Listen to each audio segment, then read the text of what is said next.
All right, let's dive into this. Nationalism in Pakistan, huh? The stuff you sent over, it's pretty in-depth stuff. Seems like we're really going to get into how this nation sees itself, yeah. Absolutely. And it's a story with, well, a lot of twists and turns. We're going to explore how Pakistan tries to make unity out of a ton of diversity. It's like, putting together one of those mosaics where each piece wants to be the whole picture. That's a pretty good way to put it.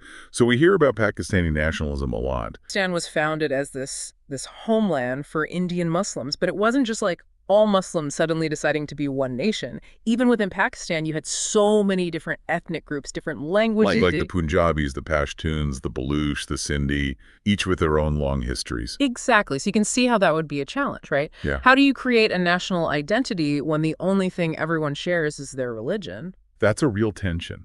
Islam is the foundation, but then you have all these strong cultural identities that already existed. How did Pakistan try to handle that? Well, that tension is at the core of everything, really. It's what some scholars call competing nationalisms.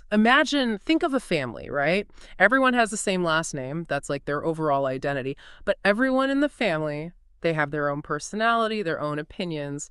Sometimes those clash, even though they're family. Makes sense. So it's not just about being Pakistani, it's about how you're Pakistani. Exactly. Some people, their ethnic identity comes first. Others, being a Pakistani Muslim is most important. And some, they blend it all together. This makes it, well, quite different from other types of nationalism. Like, take France. For them, it's all about being a citizen, sharing values. That's more civic nationalism. Then you have places in Europe where it's all about shared language, ancestry. That's more ethnic nationalism. It's fascinating how Islam is more than just a personal faith for many in Pakistan. It's tied into their national identity. Oh, absolutely. And this is something we see again and again throughout Pakistan's history. Even leaders who were considered secular, they still used Islam to give themselves legitimacy. Ayub Khan, he was a military dictator back in the 1960s, right?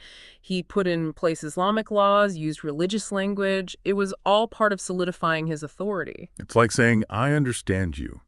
I represent the heart of this nation. Precisely. And then you have General Zia-ul Haq coming in later in the 70s and 80s. He really pushed incorporating Islamic law and ideas into, well, everyday life in Pakistan. It went beyond symbols. This had real impact on things like the legal system and education. Zia's Islamization program, it was a defining era, you could say. Whether his goal was truly to create this Islamic state or if it was more about using religion to control things, that's still debated. What's clear is the lasting impact it had. It still shapes how Pakistanis think about their nation and faith, even today. So from the beginning, there's this push and pull, this desire for unity under Islam, but also the reality of these diverse groups, even different ways of understanding Islam itself. Exactly. And that tension, sometimes it explodes into conflict. A really good example of this is the rise of the Muttahida Majlis-e-Amal, the MMA, as it's known. This happened in the early 2000s. Could you explain the MMA a bit for those who might not be familiar with it? What made it so controversial? Sure. The MMA, it was this coalition of a bunch of religious political parties. They got pretty powerful in some provinces, the Northwest Frontier Province, for example, which is now called Khyber Pakhtunkhwa. Their main thing was implementing stricter Islamic laws and policies. Sometimes this came before other social or economic issues. It feels like they had a very specific vision for what Pakistan should be, and that must have created some friction, right? Oh, it absolutely did. Their policies, they were really controversial. Some people accused them of basically playing favorites. They'd give more resources to areas where they had more support. So people wondered, were they really using religion for the good of everyone, or were they just trying to gain more power? It seems like this shows how hard it is to balance religious ideals with the reality of governing a diverse nation. It's like the MMA was pulling Pakistan towards one very specific interpretation of Islam, and not everyone is on board with that. Exactly. It really highlights the challenge of trying to find that balance, balancing those religious goals with the needs of a society that's so diverse, so complex. And this struggle to define what it even means to be Pakistani, it's not just in politics, is it? It affects things like education too, doesn't it? It does. Education has kind of become a battleground in a way. You have Right. all these different leaders, different parties, different ideologies, and they're all trying to use the education system to push their own vision of what Pakistan should be. And from what I've read, there isn't even one unified education system. It's like parallel tracks, right? Could you explain that a bit more? You're right. That's one of the big challenges. You have the public schools, you have the private schools, and then you have the madrasas, the religious schools.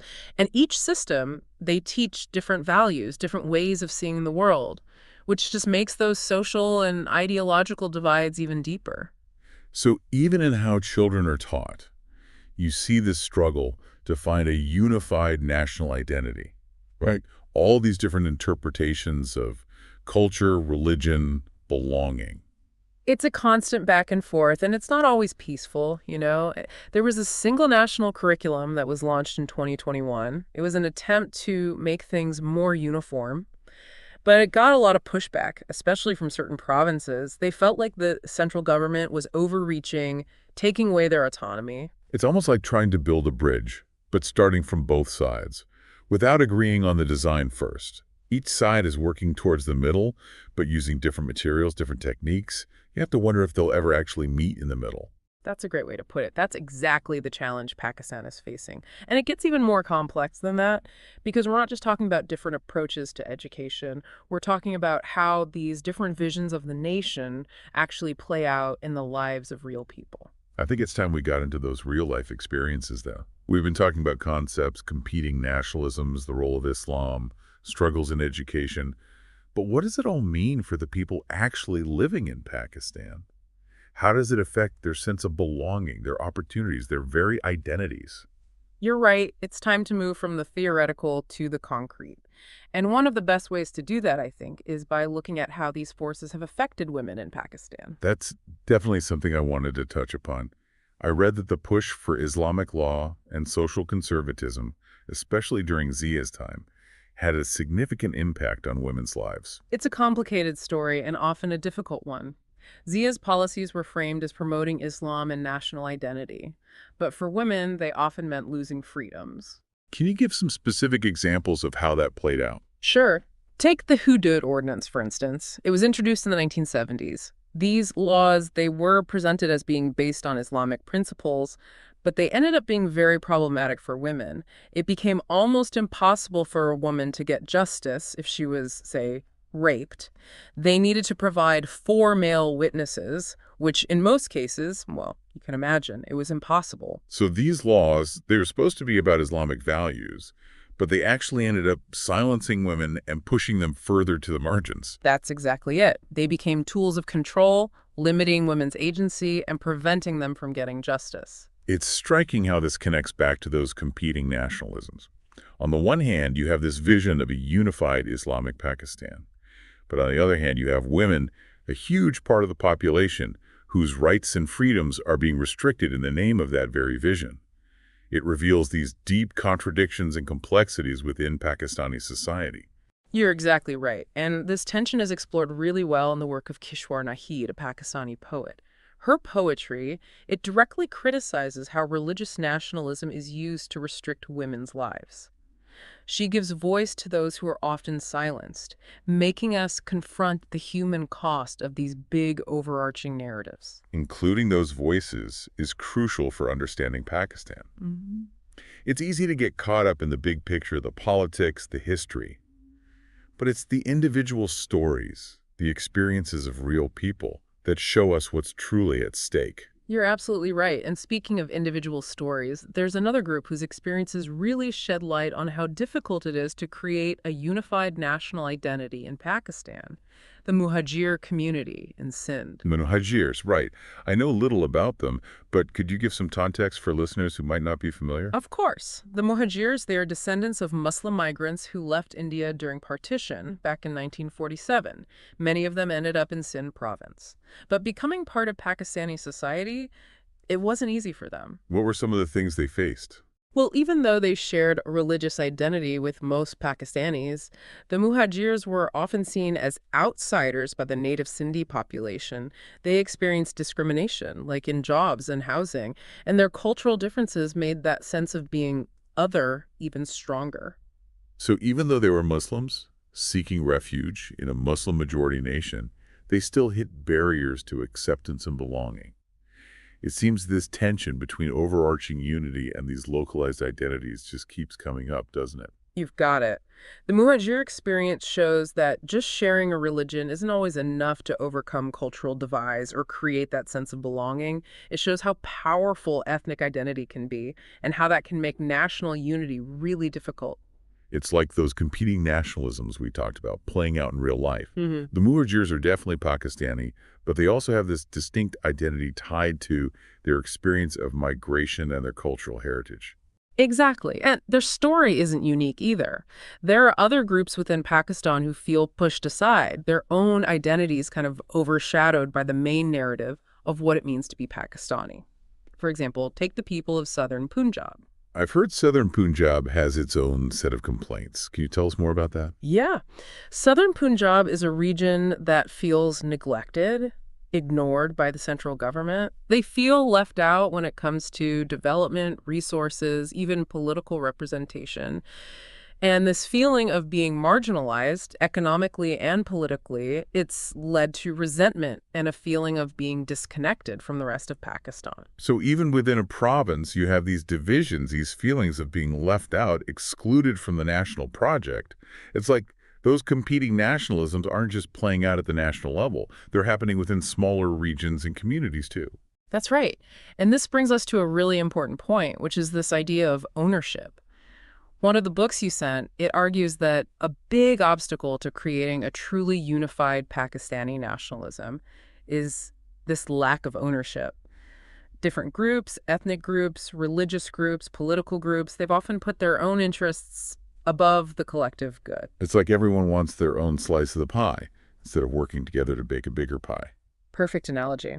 And this tendency to splinter, to break apart, it's often blamed on the political system, which has been, well, let's just say it's been unstable and corrupt. Right, and that instability has often opened the door for the military to step in, which has a long history of intervening in Pakistani politics. And each time the military gets involved, it throws off the democratic process, making it even harder to build a stable and inclusive political culture. It becomes a vicious cycle. Instability leads to military intervention, which then creates more instability and so on. And through all of that, those underlying issues, those deep divisions, they don't get addressed. It's a tough situation, there's no doubt about that. But even with all of these challenges, there have been times when Pakistan has come together, when national unity felt possible, even real. Yeah, I'm thinking of things like when Pakistan won the Cricket World Cup in 1992, the whole nation just erupted. Everyone was celebrating together. Or how everyone came together to support each other after that terrible earthquake in 2005. Those were times when all the differences seemed to melt away. And you saw this shared humanity, this sense of national solidarity. You're right, those were powerful moments. They showed that even with all the divisions, Pakistanis can come together. But unfortunately, those moments, they often fade away. The old divisions resurface, the political battles start up again, and that cycle of instability just keeps going. It makes you wonder, is a truly unified Pakistan even possible? Are all these competing visions for the nation, these fault lines along ethnic, religious, and political boundaries, are they just going to keep Pakistan fractured forever? That's the question that's been debated for decades now, and there are no easy answers. But I think the first step is to acknowledge how complicated this is, to recognize that there are no quick fixes, no magic solutions that will erase decades of division and mistrust. Right. It's about understanding where these divisions came from, how they've been used and made worse over time, and the real impact they have on people's lives. It's about creating a space for real, honest conversations about what it means to be Pakistani in this day and age. A space where different perspectives can be heard, where people can voice their grievances, and maybe, just maybe, that's where a new vision for Pakistan can emerge. One that embraces all the diversity while still creating that sense of shared belonging. It's a massive task, but it's crucial for Pakistan's future. It is, and I think this is a good place to pause. For now, let our listeners think about everything we've covered. It's a lot to take in, and it's important to process it before we go any further. When we come back, we'll dig deeper into some of these issues, looking at the challenges and opportunities facing Pakistan as it tries to navigate this very complex landscape of national identity in the 21st century. So, picking up where we left off, we were talking about how those different ideas about Pakistani nationalism actually play out in people's lives, right? We touched on women and the Muhajir community. Right, and we saw how those experiences really highlight how complicated Pakistani society is, how full of contradictions it can be. It's clear that trying to achieve national unity faces a lot of obstacles. It really does. And it's important to remember that those obstacles aren't just like theoretical things. They have real consequences. They affect things like access to resources, political representation, even people's sense of safety and belonging. Absolutely. And I think looking at those consequences is really important if we want to understand just how big of a challenge Pakistan is facing. We can talk about competing nationalisms and the role of Islam, but ultimately, it's the real-life experiences that give those concepts meaning. You're right. And one area where those tensions become really obvious is in politics, because you have all these different groups, each with their own agenda, competing for power and influence. From what we've discussed, it seems like Pakistani politics has been pretty unstable, right? Is that a fair way to describe it? It is, yeah. And that instability just makes it that much harder to address those underlying issues, those deep divisions that keep the nation fragmented. And those divisions, they come from many sources, right? It's not just ethnicity or language. Religion plays a big role, too. Oh, absolutely. Even though Islam was supposed to be this unifying force in Pakistan, the reality is much more complicated than that. Can you explain that a bit more? I think a lot of people, at least in the West, have this idea that Islam is one big monolithic thing, that all Muslims have the same beliefs, the same interpretation of their faith. That's something really important to clarify, yeah. Just like any major religion, there are different sects within Islam, different schools of thought, different ways of understanding religious principles. And sometimes those differences lead to, tensions, even conflict. So it's not just about Muslims versus non-Muslims. Yeah. There are divisions within the Muslim community itself. Exactly. And we see examples of this all the time in Pakistan's history. Like, there have been outbreaks of violence between Sunni and Shia Muslims, which have led to some really tragic outcomes. And then there are groups like the Ahmadis who have faced persecution because some mainstream Muslims see their beliefs as heretical. It's a stark reminder, that even in a nation that was built on the idea of a shared religious identity, there can still be so much division and intolerance, even towards those who are perceived as different, as outside the norm. So this idea of Pakistan as this unified Islamic nation, it doesn't just face challenges from those outside the faith, it faces challenges from within, too. It seems like the very foundation of the nation is itself subject to these different interpretations, these internal conflicts. It's a difficult balance to strike, and one that Pakistani governments have struggled with again and again. And that struggle is made even more complicated by the fact that Pakistan, from the very beginning, has been trying to figure out how to govern itself.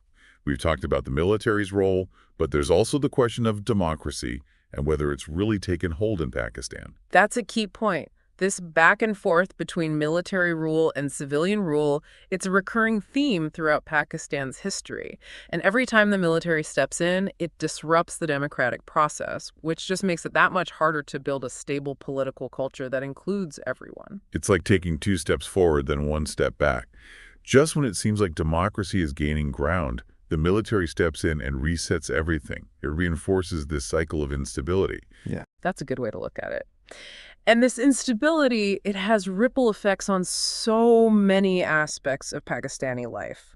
It creates uncertainty, people lose trust in institutions, and it makes it really hard to find lasting solutions to those challenges we've been talking about. It's like the nation is always in this state of flux, never quite finding solid ground, caught between wanting unity and progress and facing the reality of division and instability.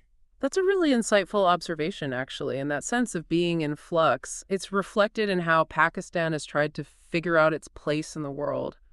What do you mean by that? Can you talk a bit more about Pakistan's foreign policy and how it's been shaped by this internal struggle for identity? Sure. Right from the start, Pakistan has wanted to be a leader in the Muslim world, a prominent voice. This goes back to that idea of Pakistan being a homeland for Muslims, a model of Islamic values. But hasn't that led to some pretty complicated alliances and relationships, especially with its neighbors? Absolutely. The most obvious example is the relationship with India. The two countries have been rivals since partition, and that rivalry comes from this complex mix of religious, historical, and political factors. And all that tension with India, it must have had an impact on Pakistan internally too, right? Oh, for sure.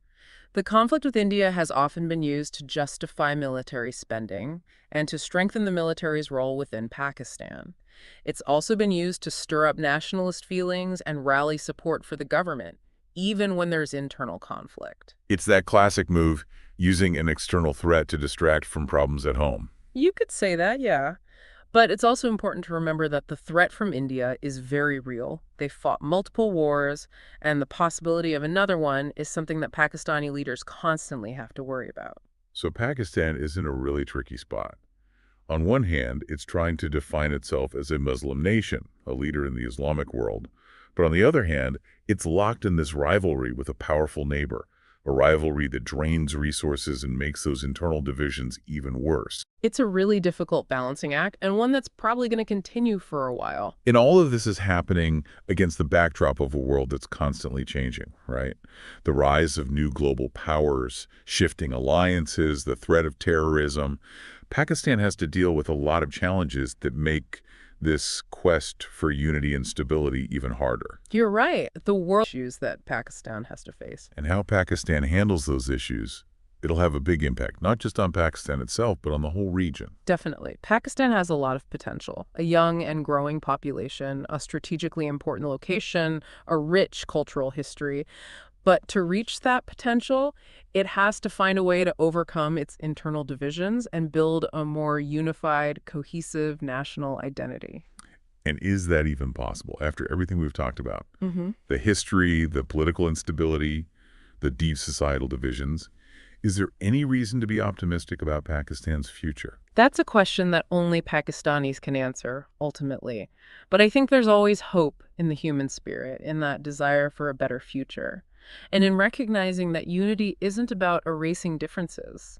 It's about finding ways to bridge them. It's a noble goal, but one worth striving for.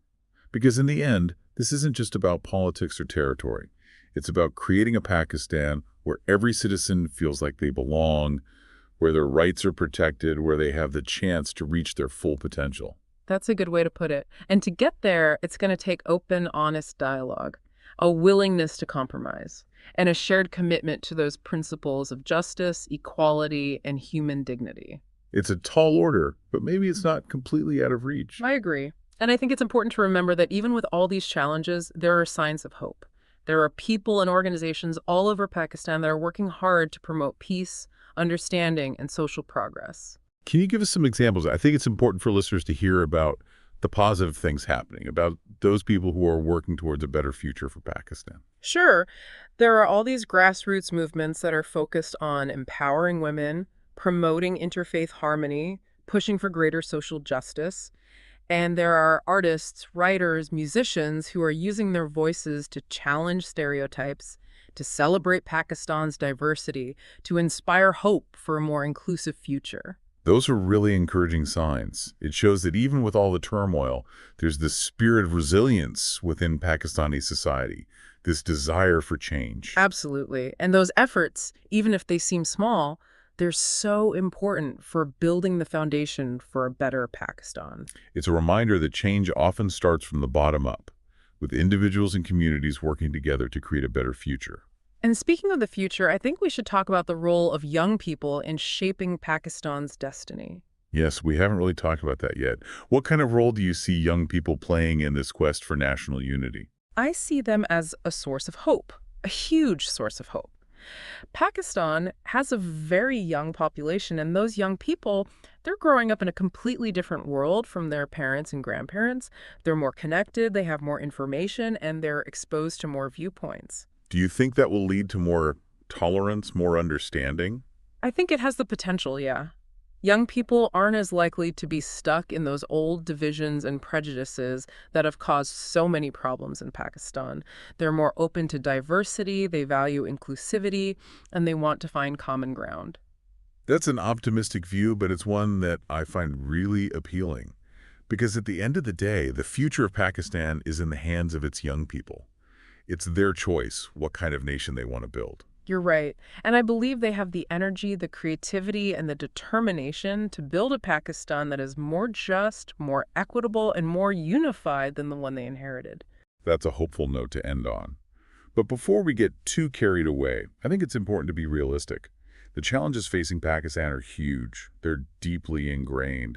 These divisions didn't just appear overnight, and they won't be solved easily. You're right. There's no quick fix. It's going to take time, it's going to take patience, and it's going to take everyone in Pakistan working together to get to the root of these divisions. It's going to take being willing to confront uncomfortable truths, to question things that people have believed for a long time, and to have some very difficult conversations. Absolutely. There's no room for complacency or denial. Yeah. Pakistan's future depends on its ability to look at its past honestly, learn from its mistakes, and find a new way forward. It's a huge task, but it's crucial for the well-being of the nation and its people. It is. And I believe that with courage, determination, and a shared vision for a better future, Pakistan can overcome these challenges and become a beacon of hope and progress in the 21st century. So we've covered a lot in this deep dive on Pakistani nationalism, from its beginnings to all the complexities of where it is today. What do you think is the biggest takeaway for our listeners? What's most important for them to understand? I think the most important thing is just how complex Pakistani nationalism is. It's not a simple story. It's like this tapestry with all these different threads woven in Islam, all the different ethnicities, the political upheavals, the role of women. All of these things are intertwined. Sometimes they work together, sometimes they clash. Yeah, it's definitely not a nation that you can easily put into a box or understand with those simple narratives you sometimes hear. Exactly. And that's why it's so important to look closer, to go beyond the surface level. We need to understand where these tensions come from, historically, how religion and politics are intertwined, and the very real effects these forces have on people's lives. One thing that really stood out to me was how this idea of Pakistan as a Muslim nation, which was supposed to unite everyone, it actually created new divisions. You see it in the tensions between different Islamic sects, and even in how groups like the Muhajirs were treated. They were Muslim, but still seen as outsiders. That's a really important point. This idea of a shared religious identity, even though it's powerful, it didn't erase those other differences. It didn't automatically mean everyone felt like they belonged. Yeah. Ethnic identities, cultural differences, even different ways of understanding Islam itself, all of these played a role in making this complex and often fragmented landscape. And as we've talked about, that fragmentation has had real consequences. It's affected political stability, how the economy has developed, even basic human rights, especially for women. For sure. This whole quest for national unity in Pakistan, it's been this constant struggle, trying to balance this desire for a shared identity with the reality of such a diverse population. And often those different groups have different interests, different goals. And then you add in the fact that Pakistan is in a region that's, it's pretty volatile. The conflict with India, the rise of extremism, globalization, all of these add even more layers to an already complicated picture. You're absolutely right. Pakistan's internal struggles are tied to what's happening outside its borders, too. It's a nation that's trying to figure out who it is while dealing with all these internal and external pressures. It's always trying to find some balance in a world that's anything but stable. It's a tough situation, and there are no easy answers. Definitely not. But I do think there are reasons to be hopeful.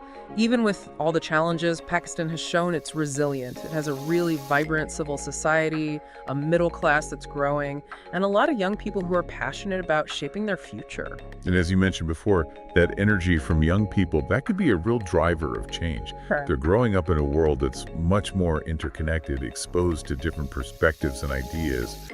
Maybe they can challenge those old divisions and build a society that's more inclusive and tolerant.